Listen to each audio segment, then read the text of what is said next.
गोरेगावच्या नेस्कोमध्ये concert दरम्यान ड्रग्सच्या ओव्हरडोसमुळे 2 तरुणांचा मृत्यू। किशोरी पेडणेकरांची व नराई पोलीस ठाण्याला भेट।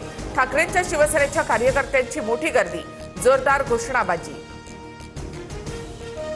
एमआयएमच्या नगरसेविका सहर शेख यांचे जात प्रमाणपत्र अवैध, तहसीलदार उमेश पाटील यांचा अहवाल सादर। सहर शेखचं नगरसेवक पद धोक्यात। विदर्भात पुन्हा तीव्र उष्णतेची लाट। अकोल्यामध्ये 44 अंशांसह तापमानाचा उच्चांक, तर नागपुरात 42 अंश तापमान। 2 दिवसात तापमानात 2 ते 3 अंशांची वाढ। पुढील 4 दिवस काळजी घेण्याचं आवाहन। राज्यासमोर भीषण पाणी संकटाचं सावट। राज्यातील धरणांमध्ये 47.72% उपयुक्त पाणीसाठा शिल्लक। गतवर्षीच्या तुलनेमध्ये तुर्तास समाधानकारक। पुणे शहरामध्ये उद्या पाणीपुरवठा बंद असेल। पालिकेच्या देखभाल दुरुस्तीच्या कामामुळे बहुतांश भागामध्ये पाणीपुरवठा पूर्णतः बंद। आज मध्यरात्रीपासूनच उद्या दुपारपर्यंत पाणीबाणी। शुक्रवारी कमी दाबाने पाणी मिळेल।